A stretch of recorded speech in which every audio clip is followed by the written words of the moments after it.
Baik, sebelumnya perkenalkan, nama saya Kofifa Intan Mufrika, NPM 21210002. Di sini saya akan mempresentasikan mengenai manajemen public relation.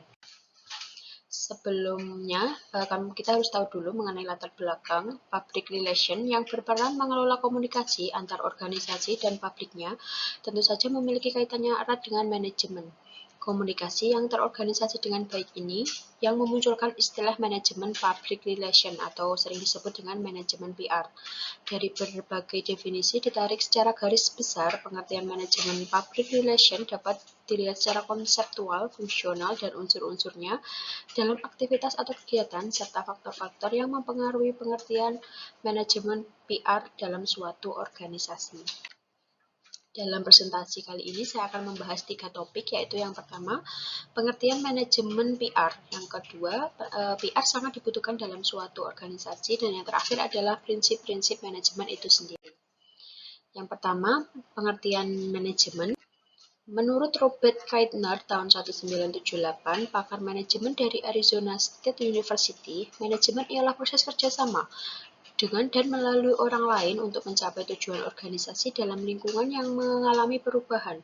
Proses manajemen tersebut terpusat pada pemanfaatan atau penggunaan sumber daya yang terbatas secara efektif dan efisien. Yang kedua adalah menurut The Brit Institute of Public Relations mendefinisikan humas atau PR. Public relation, yang pertama, aktivitas public relation adalah mengelola komunikasi antara organisasi dan publiknya. Yang kedua adalah praktik public relation adalah memikirkan, merencanakan, dan mencurahkan daya untuk membangun dan menjaga saling pengertian antara organisasi dan publiknya. Yang kedua, PR sangat dibutuhkan dalam sebuah organisasi. Mengapa? Karena PR adalah bidang yang diperlukan oleh setiap organisasi, baik itu organisasi yang bersifat komersial maupun organisasi yang non-komersial, mulai dari yayasan, perguruan tinggi, dinas militer, sampai dengan lembaga-lembaga pemerintah, bahkan pesantren untuk usaha bersama seperti Gerakan Nasional Orang Tua Asuh, itu juga memerlukan humas atau seorang PR. Yang kedua, public relation adalah mediator yang berada antara pimpinan organisasi dengan publiknya, baik dalam upaya membina hubungan masyarakat internal maupun eksternal. Dan yang ketiga adalah prinsip-prinsip manajemen itu sendiri. Prinsip manajemen ada 10, yaitu yang pertama, planning atau perencanaan adalah menetapkan pekerjaan yang harus dilaksanakan oleh kelompok untuk mencapai tujuan yang digariskan. Yang kedua adalah organizing atau pengorganisasian, merupakan kegiatan dasar dari manajemen yang dilaksanakan untuk mengatur seluruh sumber-sumber yang dibutuhkan termasuk unsur manusia, sehingga pekerjaan dapat diselesaikan dengan sukses. Yang ketiga adalah actuating, mencakup kegiatan yang berupa mengawali dan melanjutkan kegiatan yang ditetapkan pada unsur perencanaan dan pengorganisasian agar tujuan-tujuan dapat tercapai. Perencanaan dan pengorganisasian yang kurang baik berarti bila actuating atau aktualnya tidak diikuti dengan pelaksanaan kerja yang baik. Yang keempat adalah motivating, memiliki arti yang lebih condong kepada prasarana yang terdorong dari hati sanubari manusia. Yang kelima, staffing, mencakup mendapatkan, menetapkan, dan mempertahankan anggota pada posisi yang dibutuhkan oleh pekerja organisasi yang bersangkutan. Yang keenam, directing, merupakan pengarahan yang diberikan kepada bawahan sehingga mereka menjadi pegawai yang berpengetahuan dan akan bekerja secara efektif menuju sasaran yang telah ditetapkan oleh perusahaan. Yang ketujuh, controlling, mencakup kelanjutan tugas untuk melihat apakah kegiatan-kegiatan dilaksanakan sesuai dengan rencana. Yang kedelapan adalah innovating, pengembangan gagasan-gagasan baru, mengkombinasikan pemikiran baru dengan yang lama, mencari gagasan-gagasan dari kegiatan lain dan melaksanakannya. Yang kesembilan adalah representating, mencakup melaksanakan tugas pegawai sebagai anggota resmi dari sebuah perusahaan dalam urusannya dengan pihak pemerintahan maupun swasta. Yang ke-10 adalah coordinating, merupakan sinkronisasi yang teratur dari usaha-usaha individu yang berhubungan dengan jumlah, waktu, dan tujuan mereka, sehingga dapat diambil tindakan yang serempak menuju sasaran yang telah ditetapkan. Untuk presentasi kali ini saya mengambil contoh penerapan manajemen PR pada PT Kereta Komuter Indonesia. Krisis yang dialami oleh PT KCI ini sendiri terjadi pada hari Sabtu 21 Juli 2018. Krisis ini terjadi karena adanya perubahan sistem yang bertujuan untuk mengembangkan sistem e-ticketing. Perubahan sistem ini membuat para pengguna komputer lain dihimbau untuk antri dalam melakukan tap-in dan tap-out pada gate yang terdapat di setiap stasiun. Antrian panjang ini juga disebabkan oleh setidaknya gate yang berfungsi untuk melakukan proses masuk dan keluar di stasiun. Analisis dampak dari perubahan sistem e-ticketing.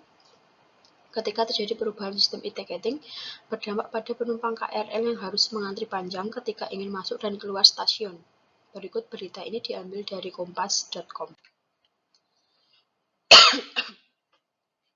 Beberapa tahap penanggulangan yang dilakukan oleh PT KCI itu sendiri ada 4 unsur, yaitu yang pertama, expect perceived communication. Dalam hal ini, PR berperan sebagai penasehat bagi pimpinan perusahaan berupa masukan atau pertimbangan dalam membuat keputusan seperti memberikan himbauan agar informasi tidak ada yang ditutup-tutupi. Perusahaan tidak boleh memberikan pernyataan bohong atau dengan kata lain harus memberikan informasi yang jujur karena publik memiliki hak untuk mengetahui fakta yang sebenarnya dan memberikan masukan untuk mengeluarkan tiket kertas dan melakukan konversi pers. Sesuai dengan teori, peran PR dalam PT KCI ini sudah berperan sebagai penasihat kepada pimpinan manajemen untuk memberikan informasi sesuai dengan keadaan dan memberikan masukan berupa pertimbangan dalam penjualan tiket kertas. Yang kedua adalah PR melakukan problem solving proses fasilitator. Peran PR sangat penting sebagai fasilitator karena PT KCI menyelesaikan sebuah krisis. Peran dalam hal ini memberikan informasi yang jelas tentang perkembangan dan penanganan krisis akibat perubahan sistem e-ticketing. Dalam hal ini, PR harus tanggap dalam menyelesaikan masalah tersebut. Sesuai dengan hasil wawancara yang telah dilakukan, dapat disimpulkan bahwa PT KCI Indonesia sudah menjalankan perannya sebagai leader dalam menangani krisis yang sedang terjadi dalam memberikan ruang pada pimpinan untuk mempelajari dan mengambil keputusan untuk masalah krisis tersebut. Yang ketiga adalah PR melakukan communicator facilitator. Peran PR sebagai jembatan komunikasi antara perusahaan dengan media ataupun pengguna KRL. Dalam hal ini, seorang PR harus menjadi penengah antara perusahaan dengan media dengan memberikan informasi sesuai dan hasil wawancara penulis dengan media dari harian nasional. Pada tanggal 21 November 2018 mengungkapkan bahwa PT KCI sudah memberikan informasi kepada pihak media tidak hanya ketika ada krisis dalam perusahaan. PT KCI pun sering mengundang media dari berbagai acara seperti pernyataan yang telah diberikan. Dapat disimpulkan bahwa peran PR memiliki jembatan komunikasi yang baik antara perusahaan dan media dalam memberikan informasi tentang krisis yang terjadi. Namun, berbeda halnya dengan komunitas pengguna KRL yang merupakan perwakilan dari pengguna KRL, peran PR dalam memberikan informasi belum cukup karena informasi yang didapatkan oleh komunitas berasal dari komunitas lain, bukan dari PT KCI itu sendiri. Yang keempat adalah technician communicator. Peran PR juga dapat dikatakan sebagai pelaksanaan teknis komunikasi yang menyediakan layanan teknis berupa layanan dalam membuka akses informasi tentang krisis yang sedang terjadi. Hal ini dapat disimpulkan bahwa akses yang diberikan kepada media lebih terbuka dibandingkan akses informasi kepada publik. Hal ini disebabkan karena media sangat mempengaruhi reputasi perusahaan, terlebih dari segi pemberitaan dengan dibuka informasi yang luas kepada media dibandingkan kepada publik. Maka pemberitaan yang diberitakan media dapat membantu perusahaan dalam memberikan informasi kepada pengguna KRL dengan bahasa yang lebih dimengerti oleh publik, dan hal ini dapat membuat pemberitaan media yang negatif berubah menjadi positif karena PR dengan terbuka membuka akses kepada media. Kesimpulan yang dapat kita ambil dari presentasi saya kali ini adalah manajemen public relation berarti penelitian, perencanaan, pelaksanaan, dan pengevaluasian suatu kegiatan komunikasi yang disponsori oleh organisasi. Public relation atau PR sendiri sangat dibutuhkan dalam sebuah organisasi karena PR merupakan fungsi manajemen yang mengidentifikasikan, membangun, dan mempertahankan hubungan yang saling menguntungkan antara organisasi dengan berbagai publik yang menjadi penentu kesuksesan dan kegagalannya. Public relation adalah moderator yang yang berada antara pimpinan organisasi dan publiknya, baik dalam upaya membina hubungan masyarakat internal maupun eksternal.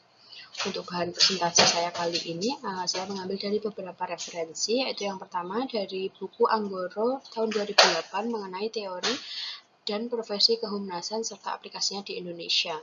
Yang kedua adalah dari Butterick tahun 2013 mengenai pengantar public relation, teori dan praktik.